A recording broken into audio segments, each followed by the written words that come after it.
Assalamu alaikum students, welcome to my YouTube channel. Students, in this video we'll learn about conditional sentences. Conditional sentences कौन से होते हैं जिनमें if आ जाए, जिसमें if शुरू में या दरमियान में आ जाए, वो वाले sentences को कहते हैं conditional sentences. चार इसकी टाइप्स होती हैं, zero condition, first condition, second condition, third condition. Zero paper point of view से थोड़ी सी कम इंपॉर्टेंट है, लेकिन आपको पता होना चाहिए. ये कौन सी थी? एक्सप्रेस अ फैक्ट और हैबिट या यूनिवर्सल ट्रूथ, यानी कि वो वाली कंडीशन को ज़ीरो कंडीशन कहते हैं जिसमें अंदर कोई नेचुरली बात की जाए, जो पत्थर पे लकीर हो, यानी कि कोई चेंज नहीं कर सकता. जैसे कि if you heat water to 100 degree Celsius it boils, अगर 100 डिग्री तक का पानी को गर्म करोगे तो ये उबलता है, तो ये नेचुरली बात है. If you mix blue and yellow colour paint it turns green, blue को और येलो को मिक्स करेंगे तो कौन सा कलर बन जाएगा? पेंट बन जाएगा ग्रीन. ये भी नेचुरली बात है. इसमें इफ़ वाले के साथ सिंपल प्रेजेंट होगा और दूसरे हिस्से में भी सिंपल प्रेजेंट होगा. अब आते हैं मोस्ट इंपॉर्टेंट फर्स्ट कंडीशन की तरफ. इसमें ये कौन सी होती है? Possible realistic future situation. ये यूजेज तो जस्ट वैसी इन्फॉर्मेशन के लिए है. कौन सी होती है? जिसमें अगर कोई काम प्रेजेंट के अंदर आप करोगे तो फ्यूचर के अंदर उसका आउटपुट मिलेगा, या प्रेजेंट के अंदर नहीं करोगे तो फ्यूचर के अंदर उसका आउटपुट नहीं मिलेगा. For example, if you work hard, अगर आप सख्त मेहनत करते हो आप कामयाब हो जाओगे. आज अगर वो कोई काम होता है या नहीं होता तो कल उसका आउटपुट मिलेगा. वो वाली होती है फर्स्ट कंडीशन. इसमें इफ़ के साथ प्रेजेंट सिंपल होता है. प्रेजेंट सिंपल का मतलब होता है इज एम आर भी हो सकता है या फर्स्ट फॉर्म हो सकती है. दूसरे हिस्से में विल शैल या विल बी शैल बी के साथ फर्स्ट फॉर्म वगैरह होगी. इफ़ यू स्टडी, ये देखो इफ़ के साथ क्या आ गया? फर्स्ट फॉर्म आ गया. अगर आप पढ़ते हो you will pass the exam. दूसरे हिस्से में क्या आ गया? विल या शैल आ गया. तो ये कौन सी कंडीशन होगी? First condition. इसी तरह इफ़ इट स्टॉप्स रेनिंग, क्या आ गई है? फर्स्ट फॉर्म आ गई है इफ़ वाले में. We will go to the park, दूसरे हिस्से में क्या आ गया? दूसरे पार्ट के अंदर विल या शैल या विल बी शैल भी आ जाए. स्टूडेंट, ये दो तरह से पेपर में आते हैं. या तो ये अगर वो उसने पूरा सेंटेंस लिख दिया ना कोई भी, तो पेपर में पूछेगा ये कौन सी टाइप है, तो आपने देख लेना है कि कौन सी टाइप बन रही है.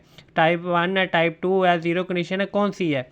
तो अगर MCQ उसके पहले पार्ट में भी आ जाता है, फिर वो क्या होता है? उसने एक तरफ डैश दी होती है, यानी कि if you dash you will pass the exam. आपने देख लेना दूसरे हिस्से में विल या शैल आ रहा है, पहले हिस्से में डैश है, तो समझ जाओ कि जी इफ़ के साथ आपने फर्स्ट फॉर्म लगानी है. फर्स्ट फॉर्म लगेगी या फर्स्ट फॉर्म के साथ एस या ES लगेगा, वो तो सब्जेक्ट के लिहाज होगा, लेकिन आएगी कौन सी?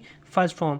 तो इसलिए आपने पेपर में दोनों पॉइंट ऑफ व्यू से याद रखना है. अगर डैश बन के भी दे सकते हैं पेपर में और पूरा सेंटेंस भी दे सकता है. सेकंड कंडीशन में ये इसको इमेजिनरी भी कहते हैं. ये वो काम होता है कि जो पास्ट के अंदर हुआ होता है, जो गुजर चुका होता है. हम कहते हैं कि अगर ऐसा होता तो मैं ये कर लूँगा, लेकिन ना वो वक्त वापस आना है ना वो काम होना है, तो इसलिए इस कंडीशन को इमेजिनरी भी कहते हैं. सिर्फ इमेजिन किया जा रहा होता है. इसमें इसका स्ट्रक्चर क्या है? इफ़ वाले के साथ पास सिंपल आएगा. पास सिंपल कहते हैं सेकंड फॉर्म भी हो सकती है या वॉज वर्ब भी हो सकता है, और दूसरे में वुड या शुड होगा. इसकी एग्जांपल देख लें. इफ़ आई वर यू, क्योंकि ये इमेजिनरी होती है इसलिए नॉर्मली आई के साथ क्या लगता है? वॉज, लेकिन जो इमेजिनरी होती है उसमें रूल उल्ट हो जाता है. If I were you I would study more, क्या आ गया? इफ़ वाले के साथ पास्ट आ गया और दूसरे में वुड आ गया हुआ, तो ये कौन सा बन गया? Second condition. इफ़ इट स्नोड इन जुलाई, अगर जुलाई में स्नो होती है आई वुड बी सरप्राइज्ड. ठीक है, पेपर में फिर बता दूँ ये कैसे बताएगा. उसने पेपर में वुड दे दिया हुआ है, पहले हिस्से में चेंज कर दिया वोज या वर, तो आपने देखना है कि अगर ही शी इट जिसके साथ वोज लगता था अब आपने वर लगाना है, जिनके साथ वर लगता था अब उनके साथ वोज लगाना है. ठीक है, दोनों तरह से ये डैश बना के पेपर में भी दे सकता है. कोई एक मिस किया होगा दूसरे से हिंट ले लेनी है, और या पूरा दे दे तो टाइप बता देनी है. थर्ड कंडीशन, ये कौन सी है? Past regret. पास्ट रिग्रेट का मतलब तो पछतावा, यानी कि जो काम हो चुका, गुजर गया वक्त, अब आप कुछ भी नहीं कर सकते सिवाय पछतावे के, वो वाले सेंटेंस होते हैं.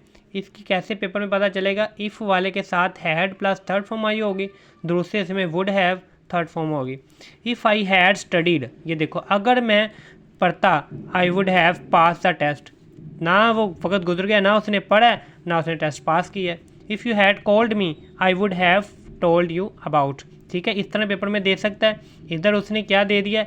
हैड लिख दिया, दूसरे हिस्से में उसने डैश दे दिया है, तो आपने देख लेना जी इफ़ के साथ हैड आया तो इसका ये थर्ड कंडीशन बन रही है. तो थर्ड कंडीशन में इफ़ वाले इसके अलावा दूसरे पार्ट के अंदर क्या आएगा?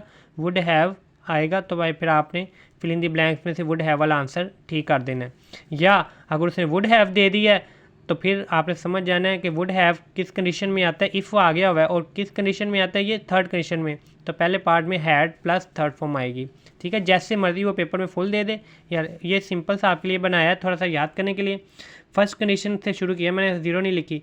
इफ़ वाले अगर फर्स्ट फॉर्म है तो आप समझो ये फर्स्ट कंडीशन है, और दूसरे में हाली विल शैल या विल भी शैल भी है। अगर सेकंड फॉर्म है तो समझो कि सेकंड कंडीशन है।